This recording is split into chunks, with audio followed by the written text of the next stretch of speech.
The night shift at the New Bronx Community Clinic was supposed to be safe. It had been exactly 6 months since LaToya watched Sungjin Choi die on a dirty warehouse floor. But when the automatic glass door slid open, the cold rain blew in a ghost.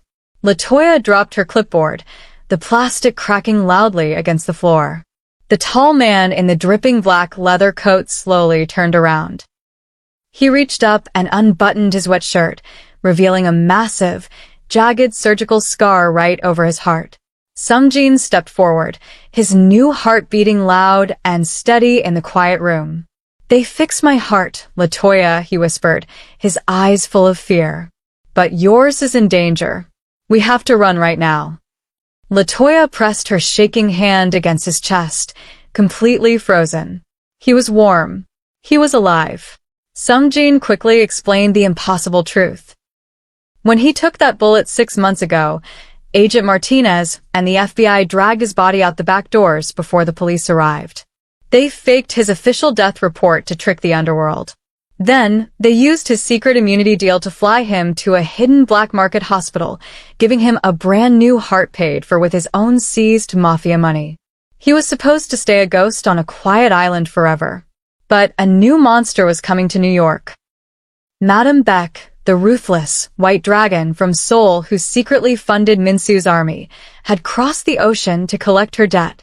And she knew a terrifying secret.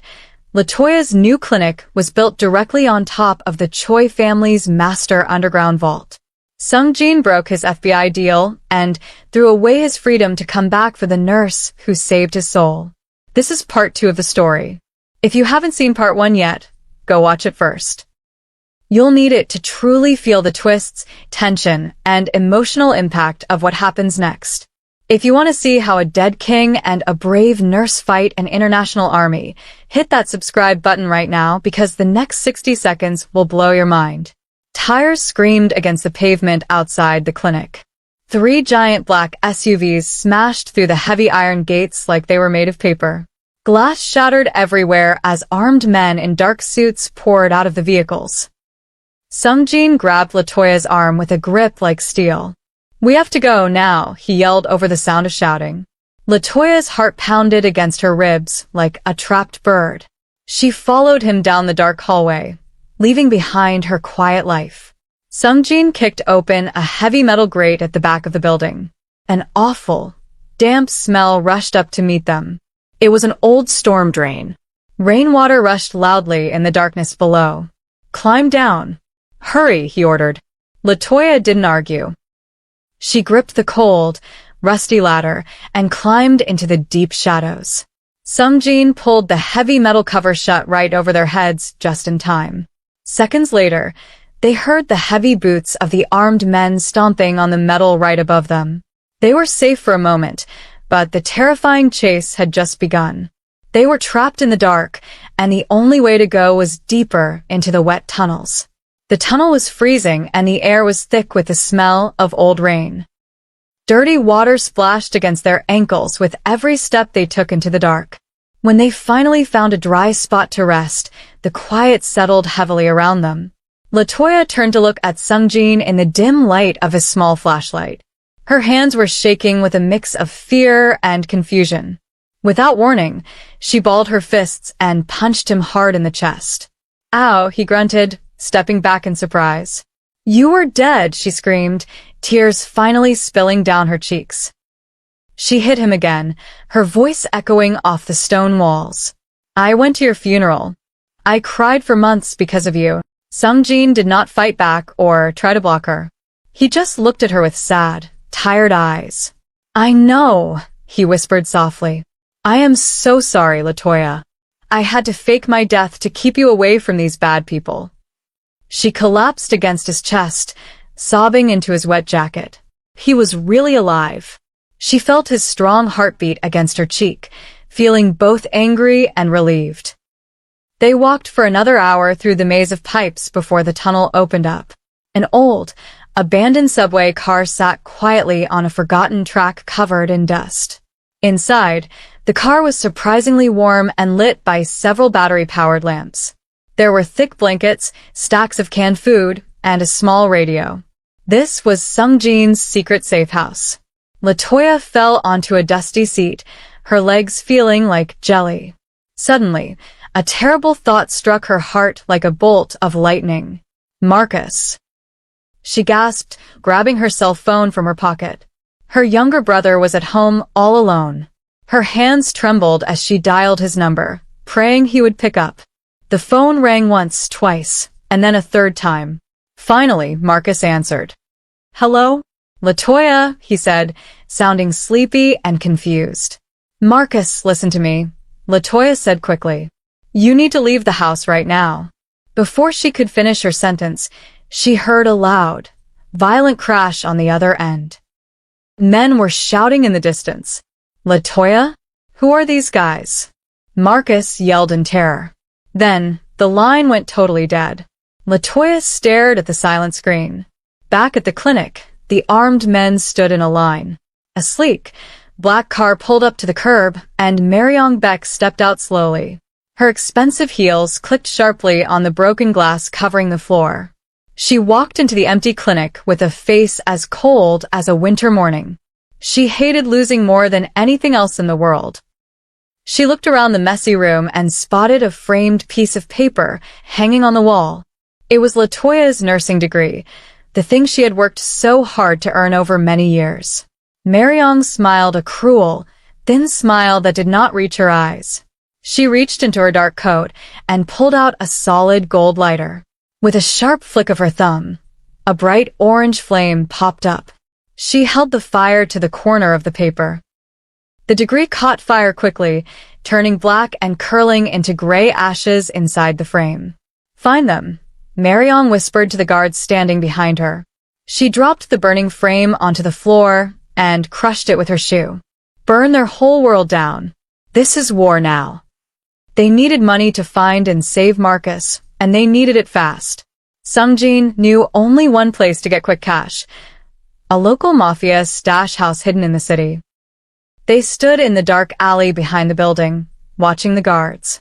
Latoya pointed to a heavy black pistol sitting on top of a trash can. "Take it," she whispered, her voice shaking. "You need to protect yourself." Sungjin shook his head firmly and pushed the gun away. "No. "If I start using those, I become just like the monsters we are fighting," he said. "I have to keep my soul clean." He stepped out of the shadows into the light. Two large guards rushed at him with their fists raised. Sungjin moved like lightning. He dodged a wild punch and shoved the first man hard into the brick wall. The second guard tried to tackle him, but Sungjin grabbed his arm and flipped him onto the hard concrete. He fought with empty hands, using only his speed and his strength. In less than a minute, both guards were unconscious on the ground. The cash was finally theirs to take. The cheap motel room smelled like stale smoke and old dust.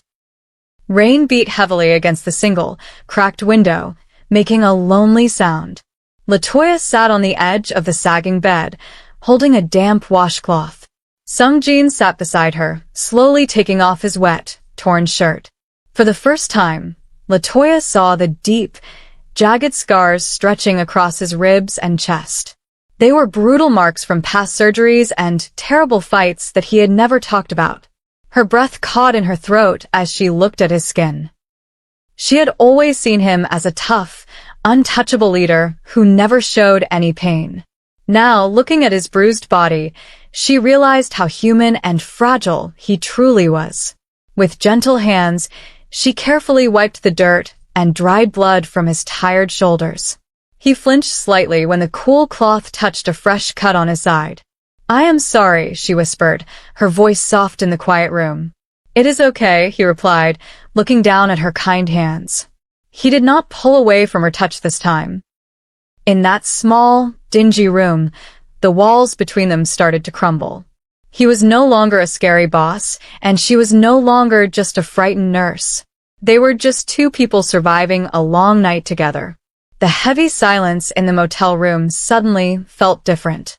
It was no longer filled with fear, but with a quiet and warm understanding. Latoya looked up from his scars and met his dark, intense eyes. All the tension from the past few days seemed to melt away in that single, long look. Sungjin slowly reached out and gently touched her cheek, brushing a stray curl behind her ear. His rough hand was surprisingly warm and very tender against her skin. Latoya leaned into his touch, her heart beating a fast, steady rhythm in her chest. The invisible line that kept them apart as a boss and a worker was completely gone now. They were true equals, sharing the same dangerous world and the same desperate hopes for the future. He leaned in closer, and she met him halfway, without any hesitation. Their kiss was soft at first, then deep and full of many unspoken promises. They held onto each other tightly, finding comfort in the middle of a terrible nightmare. For a few precious hours, they forgot about the hitmen and the running. They only thought about the strong bond growing between them. They were now partners, ready to fight for each other until the very end of the road. Their sweet moment of peace did not last nearly long enough. Just as Latoya rested her head against Sungjin's strong shoulder, a terrifying noise shattered the quiet. Heavy boots stomped loudly in the hallway right outside their thin door. Before either of them could move, the flimsy wooden door exploded inward with a deafening crash. Splinters of wood flew everywhere like tiny, sharp daggers. 3 large men dressed in dark tactical gear stood in the doorway. They were Marion's heavily armed mercenaries, holding large black rifles pointed straight at the bed. "Nobody move an inch," the leader barked, stepping into the small room. His eyes were cold and cruel, like a hungry wolf. Sungjin reacted with lightning speed. He grabbed the heavy wooden nightstand and hurled it directly at the leader's chest. The man stumbled backward, his gun firing wildly into the white ceiling. Plaster rained down on them like snow. "Out the window! Go!" Sungjin yelled, pulling Latoya up by her hand. He smashed the motel window with a heavy chair, sending glass flying into the wet parking lot. They dove through the broken frame just as more bullets tore through the walls behind them. The nightmare had finally found them again. They landed hard on the wet pavement outside the motel. Sungjin quickly spotted a silver car running in the parking lot, its owner grabbing ice from a machine nearby.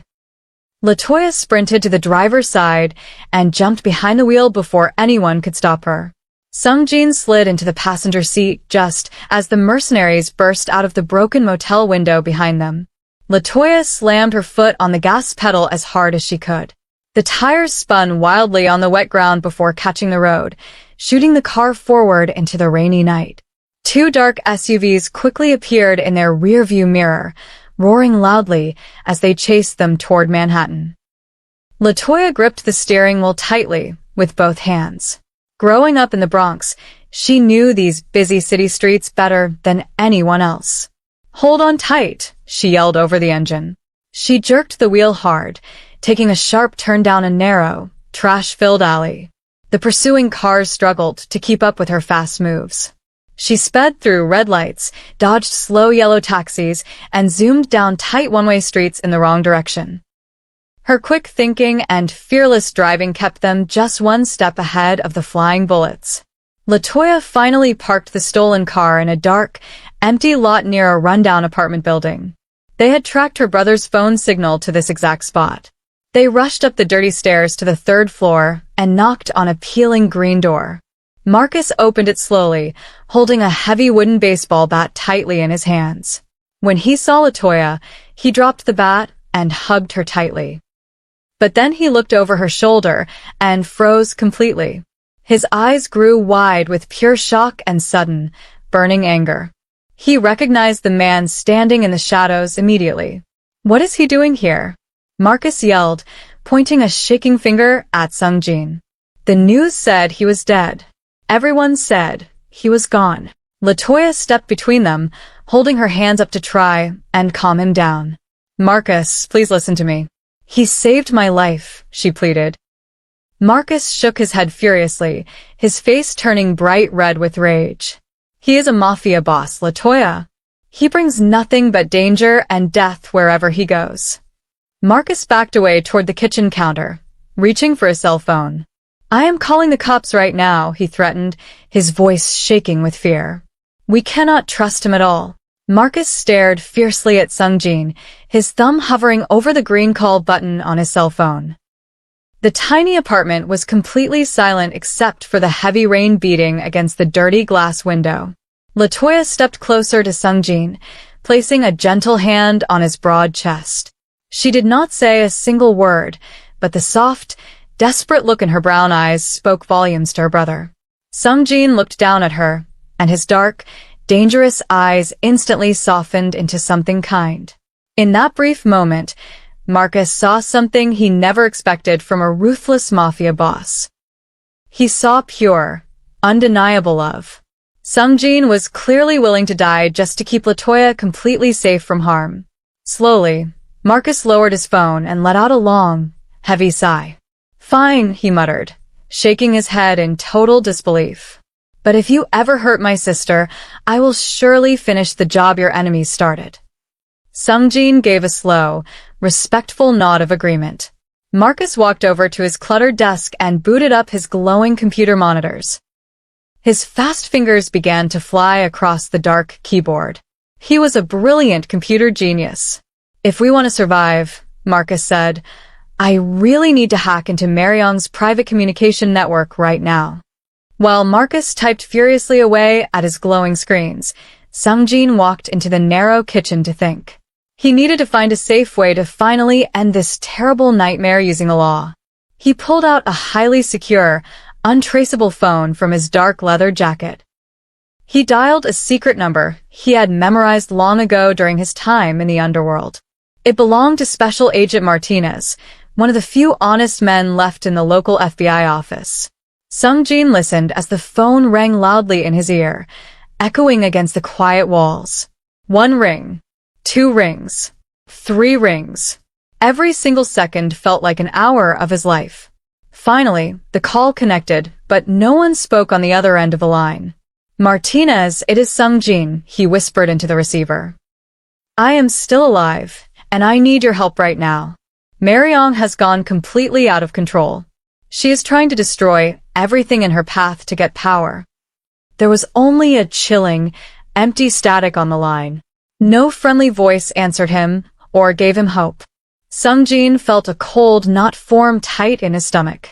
Martinez always answered his phone on the very first ring. Something was terribly wrong here. Sungjin and Latoya arrived at the upscale apartment building in absolute, terrifying silence. The front door to Agent Martinez's home was already hanging wide open, completely off its heavy metal hinges. Latoya gasped and covered her mouth with her hand in sheer terror. The entire living room was completely and brutally destroyed. Broken furniture was thrown across the expensive wooden floor, and thick shards of glass covered the soft carpet. A large, terrifying pool of fresh blood stained the center of the dark room, but there was no body to be found anywhere. Sungjin stepped carefully over the sharp debris, his face turning pale and hard like stone. He noticed a shiny gold police badge resting gently on the broken coffee table. It was a clear, terrifying message meant just for him to see. Mariong had already reached the honest agent and finished him.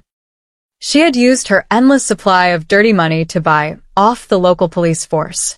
There was absolutely no one left for them to trust in this entire corrupt city. The law could no longer save them from this endless nightmare. They were completely and utterly alone now. "We have to leave right now," Sungjin whispered, grabbing Latoya's shaking hand. With all other safe options completely gone, Sungjin drove them to the edge of dark Brooklyn. The old, abandoned warehouse loomed in the deep shadows like a massive, hungry ghost. It was the exact same building where the Mafia had tried to murder Sungjin just a few weeks ago. It was the place where he had officially died, in the terrible fire. The crumbling brick walls were still black from the heavy smoke, and the heavy metal roof was mostly collapsed inward. Marcus shivered as they stepped through the broken front doors into the creepy darkness. "This place gives me the absolute creeps," Marcus whispered, setting up his computer gear on an old, burnt shipping crate. Latoya stayed close to Sungjin, her eyes scanning the spooky shadows for any signs of hidden danger. "Nobody will ever look for a dead man in his own grave," Sungjin explained quietly, his voice echoing off the tall, empty walls. Marion believes this place is completely useless to us now. He pulled a heavy, dusty blanket over Latoya's shaking shoulders to keep out the bitter cold. In the middle of this dark, burnt graveyard, they finally had a brief moment to catch their tired breath and plan their next move.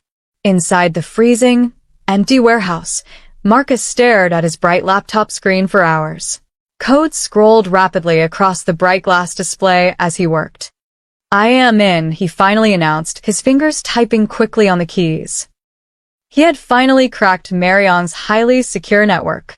Latoya and Sungjin rushed over to look over his shoulder. Marcus opened a hidden file marked with a bright red warning label. His eyes grew wide with pure horror as he read the secret document. "Oh my God," he whispered, his voice trembling with fear. "This is not just about the Mafia anymore. She is planning something huge and terrible for the whole city." Sungjin narrowed his dark eyes at the glowing screen. "What is it, Marcus? Tell us exactly what you see."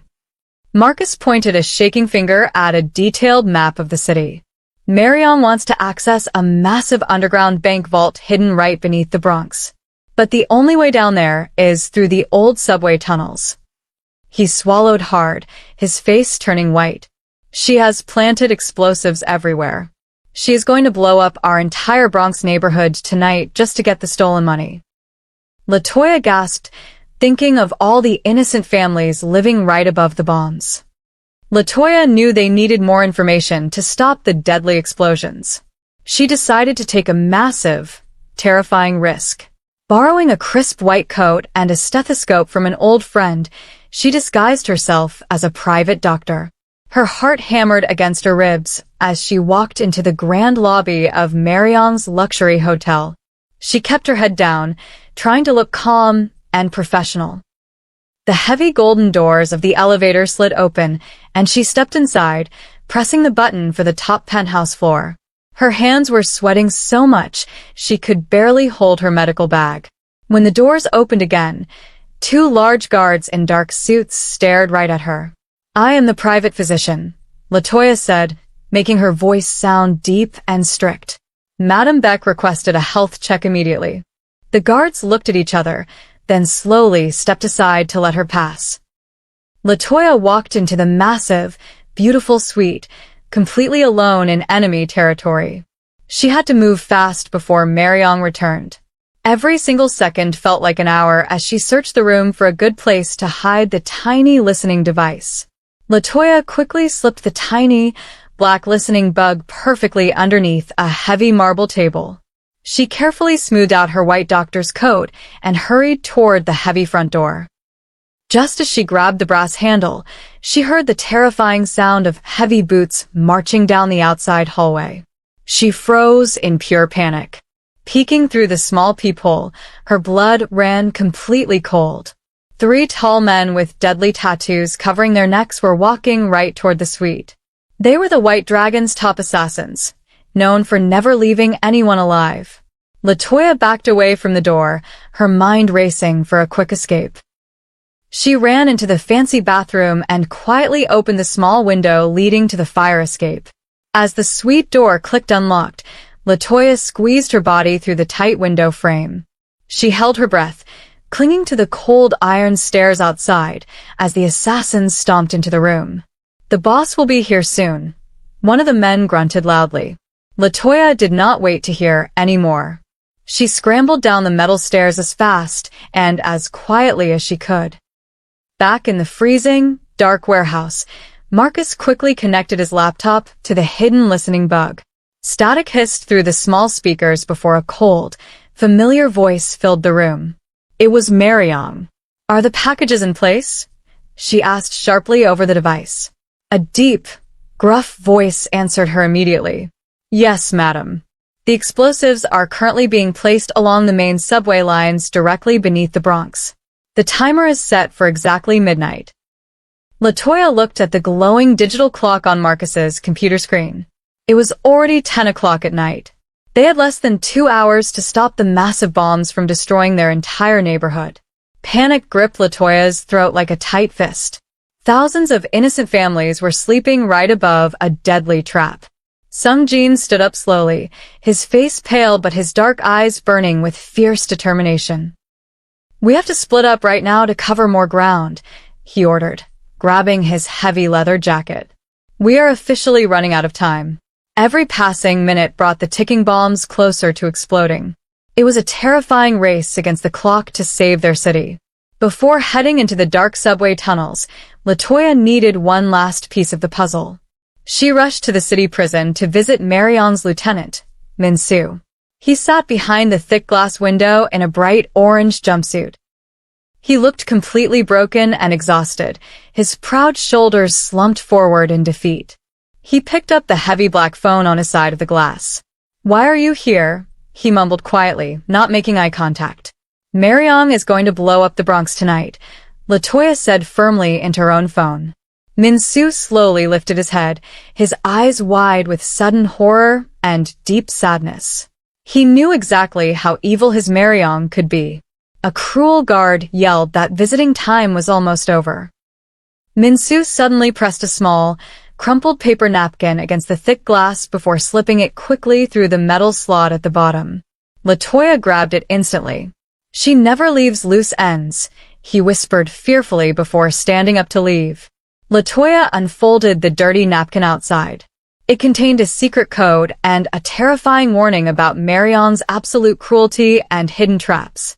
They drove their stolen, rusty van toward the hidden subway entrance as fast as possible. The heavy rain continued to pour down, matching the terrible dread in their hearts. Suddenly, Sung-jin let out a sharp, painful gasp. He grabbed his chest tightly, his face twisting in pure agony. The extreme, constant stress of the last few days was finally catching up to his body. His newly transplanted heart was starting to fail. "Sung-jin!" Latoya screamed, slamming on the brakes. She threw the van into park and jumped into the back to help him. Sung-jin collapsed heavily onto the metal floor, struggling hard to breathe. His skin was turning a scary shade of gray, and cold sweat dripped from his forehead. "My heart," he choked out, his voice weak and shaking. Latoya grabbed her medical bag, her hands trembling with fresh terror. She was a great nurse, but she knew she could not fix a failing organ in the back of a dirty van. The clock was ticking closer to midnight, the bombs were waiting, and the man she loved was currently dying right in front of her. Latoya's hands shook violently as she dug through her heavy medical bag in the back of the speeding van. Sung-jin's dark eyes were rolling back, his breathing reduced to shallow, terrifying, wet gasps. Up front, Marcus slammed his foot on the gas pedal, weaving wildly through the heavy, dangerous city traffic. Horns blared loudly outside, but inside the van, the only sound was Sung-jin's fading heartbeat. "Hold on, please," Latoya cried out. She grabbed the stolen portable defibrillator she had packed just in case. She quickly ripped open his shirt, exposing his chest and the angry surgical scars. Her heart pounded as she placed the cold metal pads directly over his failing, transplanted heart. "Marcus, keep driving fast," she yelled. The machine whined a high, terrifying pitch as it charged up. Latoya took a deep breath. "Clear," she shouted, pressing the button. His body jerked hard against the metal floor. The van hit a massive pothole, throwing Latoya against the side wall. She crawled back to him, pressing 2 fingers to his sweaty neck. A slow, steady pulse finally thumped against her skin. He took a huge, shaking breath and opened his dark eyes. They were still in the fight. The rusty van finally screeched to a halt half a block away from the Bronx Medical Clinic.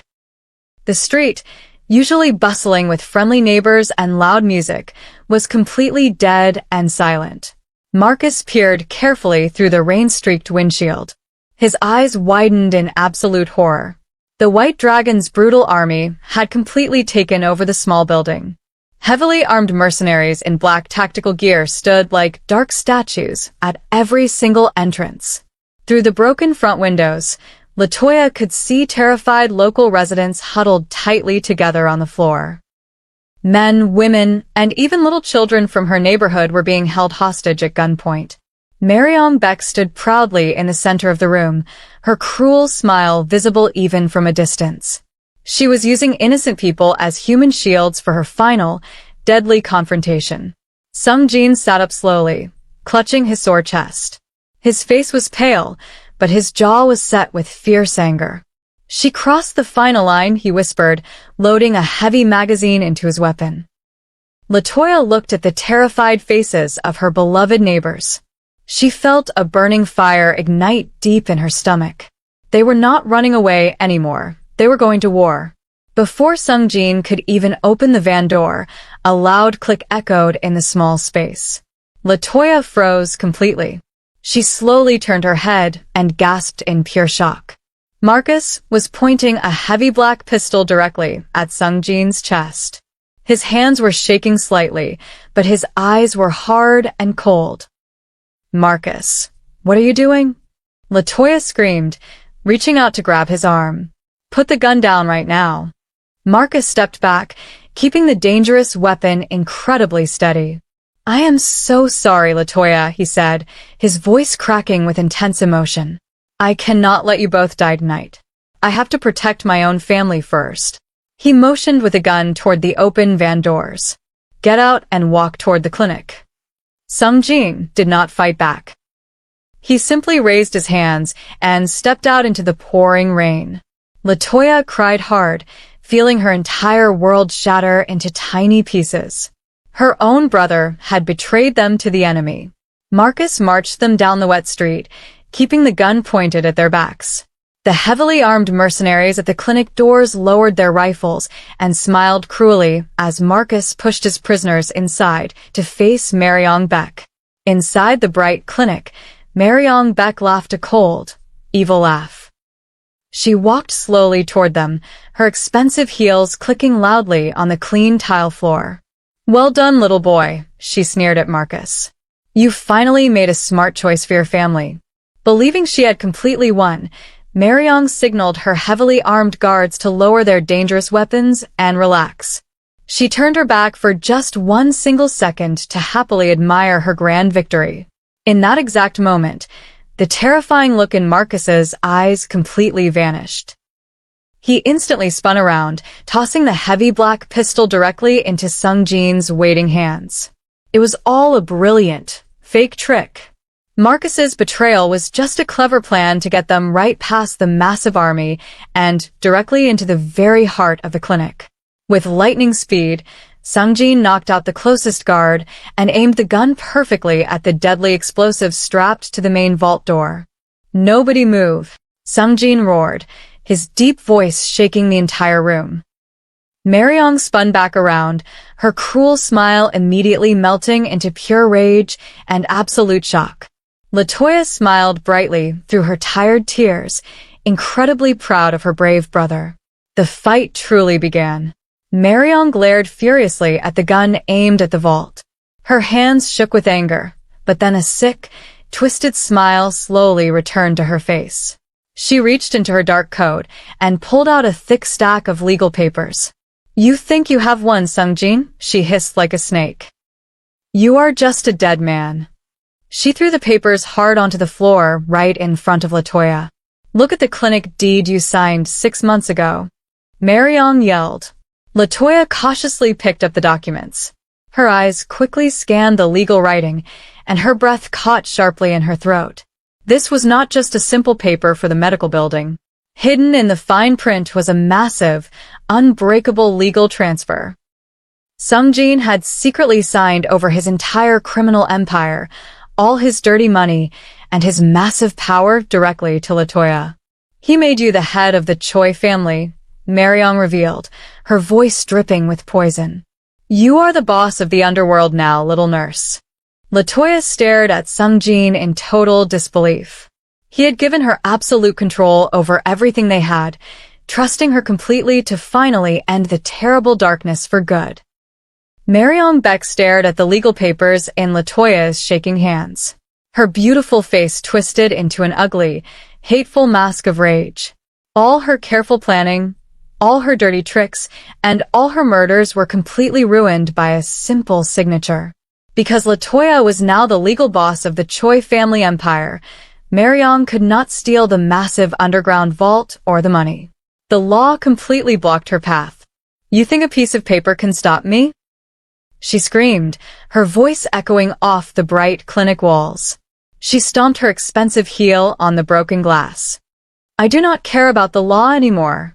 I will just take it over your dead bodies right now." Mariong spun around to face her heavily armed guards. She pointed a sharp, angry finger directly at Latoya, Sungjin, and Marcus. "Kill them all right now," she ordered fiercely. "Leave no one alive in this building tonight."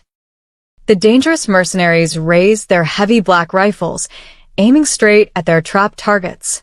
Latoya grabbed her brother's arm tightly, squeezing her eyes shut.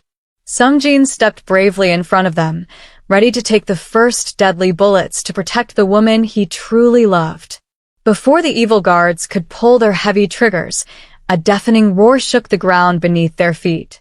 The entire old building vibrated wildly. Suddenly, the solid brick wall of the medical clinic exploded completely inward. A massive cloud of gray dust and sharp debris filled the busy room.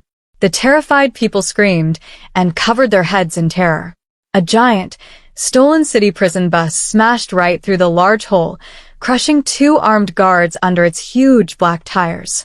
The heavy bus screeched to a sudden, violent stop in the middle of the ruined lobby. The loud, hissing metal doors slowly swung wide open. Through the thick smoke, a tall figure stepped out into the bright lights. It was Min-soo, still wearing his bright orange prison jumpsuit. He'd just escaped from prison. His face was covered in dark dirt and sweat, but his eyes burned with intense anger. He raised a large, heavy rifle and aimed it directly at his commander's shocked soldiers. "Nobody move a single muscle," Min-soo shouted loudly, his strong voice cutting through the thick dust. Latoya gasped loudly in total surprise and happy relief. The cavalry had finally arrived just in time to save them from a dark, terrible fate today. Mariong Beck stared closely at her own lieutenant in absolute, frozen shock. She simply could not believe her own 2 eyes. Min-soo slowly turned his heavy rifle away from the angry guards and pointed it directly at his sponsor and commander with cold heart. His hands were incredibly steady. "Min-soo, put that gun down right now," Mariong demanded, trying to sound brave. "You are my boy." Min-soo shook his head firmly, a sad smile touching his dirty face. "I am absolutely done being your silent puppet," he replied, his voice echoing loudly. "You are a cruel monster. Sungjin and Latoya are my real family now, and I am here to protect them." Mariong's face turned bright red with pure, burning fury. "Then you will die with them," she screamed at the top of her lungs. "Fire!" Instantly, the clinic erupted into total chaos.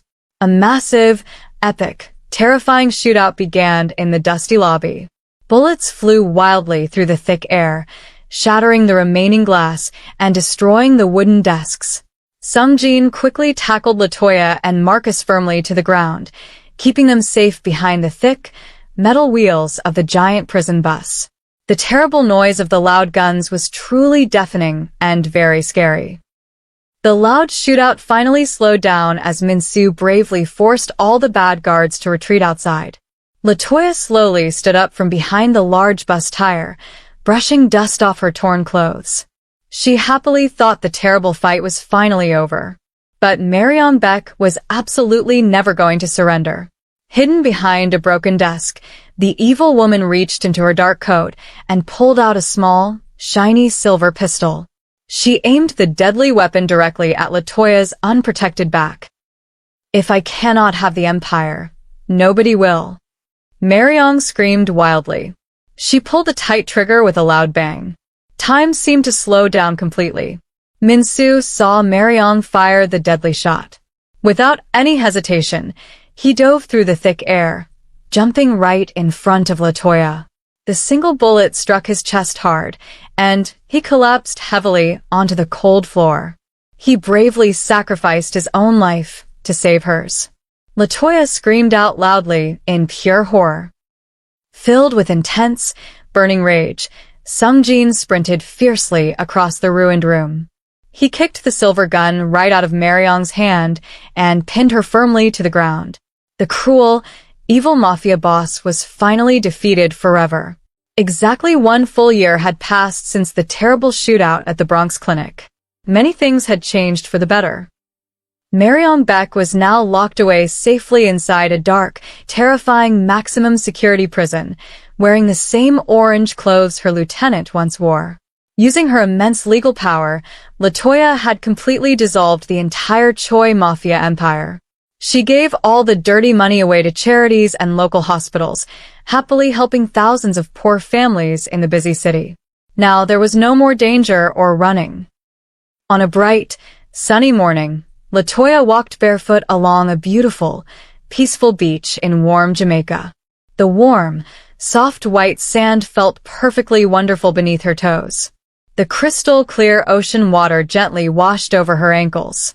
Sungjin walked right beside her, holding her hand firmly. He looked incredibly healthy, and his dark eyes were finally completely free of painful shadows. He smiled brightly, looking deeply into her warm brown eyes. "We finally made it," he whispered softly over the sound of the gentle waves. Latoya smiled back, resting her head gently against his strong shoulder. They had survived the dark storm together, and now they were totally, truly, and finally free. True power isn't found in money, empires, or fear. It is found in the courage to walk away from the darkness to save the one you love.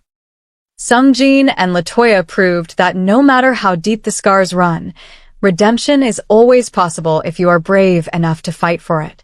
They walked through the fire together and found their paradise, proving that love is the only force strong enough to break every chain. If this emotional journey kept you on the edge of your seat, please hit that like button and share this video with a friend who loves a thrilling romance. Did Min-soo deserve a better ending? Let us know your thoughts in the comments below. And don't forget to subscribe and ring the bell so you never miss our next heart-pounding story. Thanks for watching.